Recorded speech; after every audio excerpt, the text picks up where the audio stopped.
Olá, olá. E aí, todo mundo aí? Hoje eu vou falar, vou dizer, eu já escrevi, né, sobre o que eu ia falar antes. Vou falar então sobre gotejamento pós-nasal, aquela secreção, né, com pigarrinho, uma secreção que fica continuamente descendo atrás da garganta, que incomoda, dá pigarro, dá vontade de ficar arranhando a garganta, né, ficar puxando essa secreção. E o que é isso? Isso tem um nome, chama gotejamento pós-nasal. Quais são as principais coisas que causam o gotejamento pós-nasal? Então, pode ser causado por uma sinusite, pode ser causado por um resfriado comum, né? Um resfriado ou uma gripe que faz o nosso nariz aumentar a secreção e aumenta esse gotejamento pós-nasal.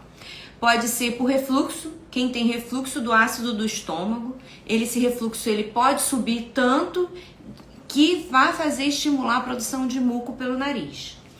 O que mais? Algumas medicações podem fazer com que a gente tenha mais secreção, possa ter esse gotejamento pós-nasal, como por exemplo os diuréticos que reduzem a água do corpo, então as secreções ficam mais espessas.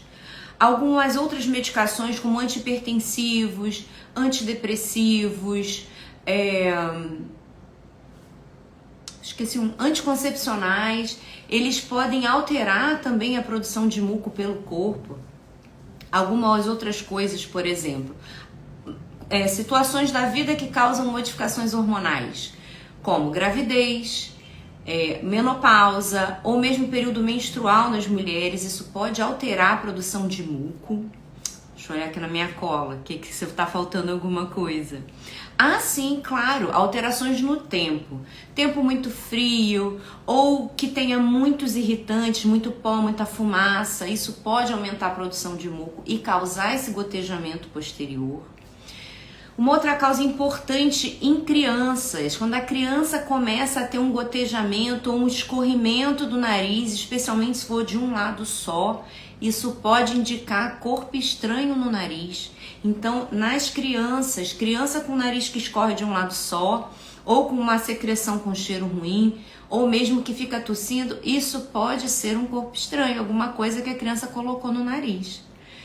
O que mais? Comidas apimentadas. Às vezes a gente come algo muito apimentado, isso aumenta a coriza e também pode aumentar o gotejamento pós-nasal. Outra coisa que também pode causar esse gotejamento pós-nasal, alterações dentro do nariz. Se a pessoa tiver um desvio de septo que atrapalha a drenagem da secreção natural produzida pelo nariz, isso pode impactar, causando com que essa secreção seja drenada para a parte errada, para uma forma errada, e aumentando esse gotejamento pós-nasal. Assim como pessoas que têm polipose nasal também podem ter gotejamento posterior. E por último, não mais importante, e provavelmente, eu posso dizer assim que com certeza o mais frequente é a rinite alérgica. A alergia é o maior causador dessa secreção clarinha, transparente, colosinha, que se acumula à noite. Quando a gente dorme, a gente acorda escarrando com essa secreção acumulada. Essa é a principal causa de gotejamento posterior, a rinite alérgica. E eu vou contar a história da minha rinite. Quando eu morava na casa, né, da minha mãe, quando jovem, né, nós morávamos numa casa muito úmida. E aí na nossa casa tinha infiltração, porque é o terreno úmido demais, isso acontece em muitos lugares aqui no Rio de Janeiro. E tinha, no meu armário, tinha assim era uma multidão de ácaro. Porque toda vez que eu abria o meu armário, eu começava a espirrar. Era muito comum eu ter que deixar meu armário aberto e certas coisas eu não podia guardar muito tempo, senão eu tinha que lavar antes, porque era o desespero do nariz. Isso melhorou muito quando eu me mudei, quando eu saí de casa, já para a faculdade, e aí a minha casa pegava muito sol. E era muito seco, era um apartamento. Então eu diminuí os gatilhos, e isso é fundamental para o controle da rinite alérgica, sair do gatilho. Então quando eu consegui sair do gatilho, eu melhorei muito a minha rinite, muito. Mas o gotejamento continua ali presente eventualmente, em épocas piores, em épocas melhores. Agora voltei a ter cortina de tecido em casa e aí meu gotejamento aumentou.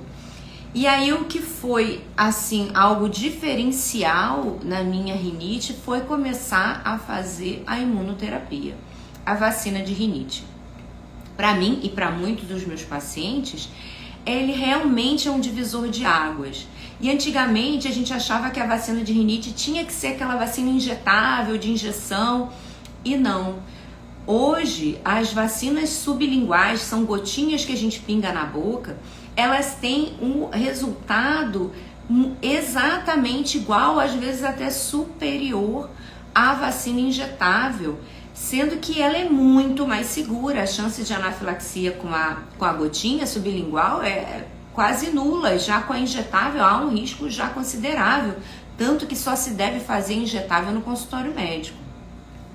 Então, para mim, foi um divisor de águas começar a fazer imunoterapia. Mas então, de tratamento de gotejamento pós-nasal, o que a gente pode fazer? O que você pode fazer se você identificou que você tem um gotejamento pós-nasal? O mais importante é a gente saber a causa, porque eu fiquei aqui um tempão contando as milhões de causas possíveis de gotejamento posterior.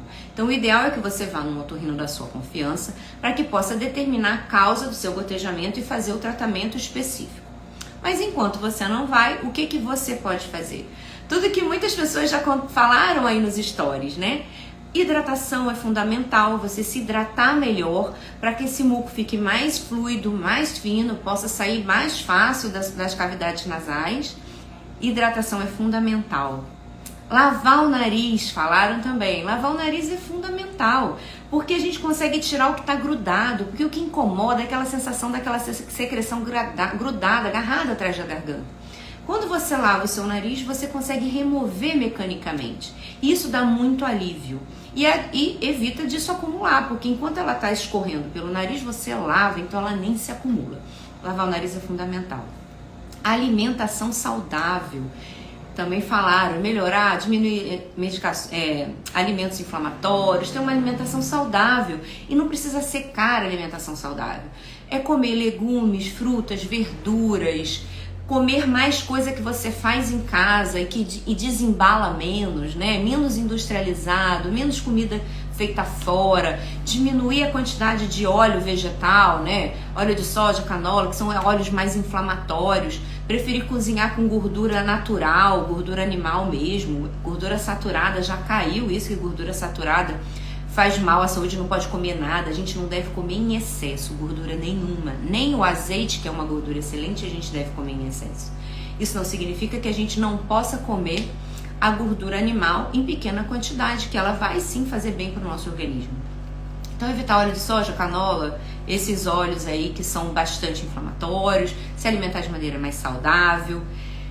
Fugir dos gatilhos. Para quem tem rinite alérgica, é fundamental que você fuja do gatilho da sua rinite alérgica. Se a rinite piora com fumaça, evite fumaça. Começou a fumaça, sai, protege o nariz de irritação. Se o seu problema é cheiro forte, desiste de perfume, os produtos de limpeza em casa com menos cheiro possível. Não é? Vai escolher, em vez de usar amaciante, às vezes usa um vinagre que vai amaciar a roupa e não vai deixar cheiro. Se você tem ácaro em casa, é aspirador no chão, nos móveis, no colchão, no estrado. Precisa fugir dos gatilhos, trocar o colchão após 5 anos de uso, né? Tem várias dicas aqui no Instagram sobre como cuidar da sua rinite. Se tem infiltração em casa, trate a infiltração, tem que fazer obra mesmo. Não tem jeito, o mofo que fica ali não vai embora só pintando. Então precisa fazer obra na casa. É mais barato fazer obra na casa para tratar rinite do que tratar rinite uma vida inteira. O que mais? É isso mesmo, diminuir cafeína, aumentar a água. Pensar em começar a tratar sua rinite de forma inespecífica, com corticoide nasal. Aí o otorrino vai orientar a forma adequada. E pensar em fazer imunoterapia. E você vai ver muita diferença nesse gotejamento. Espero que você tenha gostado. Falei pra caramba sobre gotejamento pós-nasal. E aí, você tem gotejamento pós-nasal? Conta pra mim nos comentários. Se você conhece alguém que tem, manda essa live pra ela. Um beijo, tchau, tchau.